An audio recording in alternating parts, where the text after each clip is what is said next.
Thank you, Madam Chair. Madam Administrator, the two cartels that are sending fentanyl into the United States are located in Mexico, aren't they? Yes, sir. And isn't it a fact that we could stop those cartels in their tracks if President Lopez Obrador would invite American military and/or law enforcement personnel to come into Mexico and work with his military and law enforcement personnel? Senator, what I would say from my purview as the head of the DEA. But is my statement true or not? What I would say is that we're focused on the two cartels who we believe are doing exactly what you say. They are responsible for the fentanyl coming Let me into ask the you United again. States. If President Lopez Obrador invited the American military and/or American law enforcement officials to come into Mexico to work with the same in Mexico, we could stop the cartels, could we not? Senator, I believe this is a whole of government effort and has to be, including whether it's the military, us, FBI, Now, and others. Madam Administrator, I've listened to you here for almost an hour telling us how bad fentanyl is. Thank you for that, but we know. Yes, sir. I'm going to ask you a third time. If President Lopez Obrador invited the American military and/or law enforcement personnel to come into Mexico and work with the same in Mexico, we could stop the cartels. Isn't that a fact? So, Senator, I can speak to the law enforcement side of this, and you just mentioned law enforcement.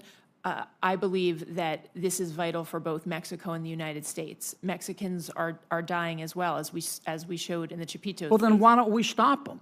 So would it help? Let me ask you a fourth time. Would it help if President Lopez Obrador, I don't think it's a complicated question, Madam Administrator. You're asking us for more money every year, more money, and it gets worse, worse, and worse. You know, in the real world, the nitty-gritty of the real world, when you fail, you get fired. In government, when you fail, you get more money because obviously you need it. Now, let me ask you a fourth time. If President Lopez Obrador, and I'd appreciate an answer, if President Lopez Obrador invited the American military and/or law enforcement personnel to come into Mexico and work with his, we could stop the cartels, couldn't we?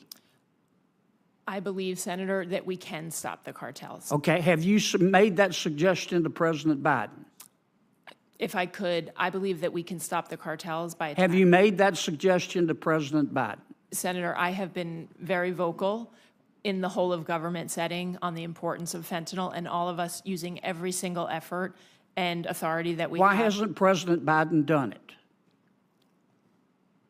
I mean, this is the way the American people whose sons and daughters are dying look at it. Our economy is $23 trillion. Mexico's economy is $1.3 trillion. Ours is 18 times bigger. We buy $400 billion every year from Mexico. Without the people of America, Mexico, figuratively speaking, would be eating cat food out of a can and living in a tent behind an outback.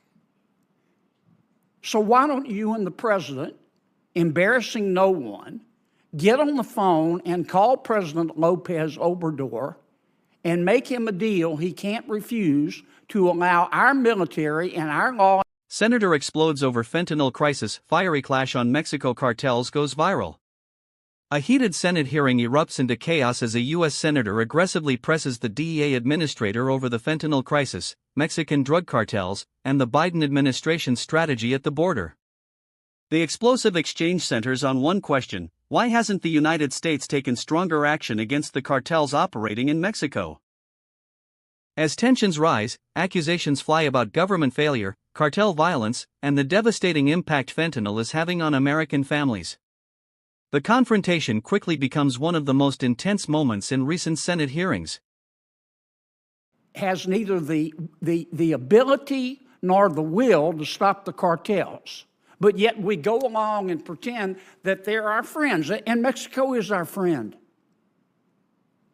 But he has criminal organizations that are killing our people, and you know how to stop it. and the president does. And you're not doing it. Senator, we are working every day to stop it, and But you're not doing what would stop it. We are transforming, and we are working in countless ways across the globe to do what needs to be done for the American people. And there is nothing that the You men know, and when women it's important to you, you make it happen. When it's not important to you, you make it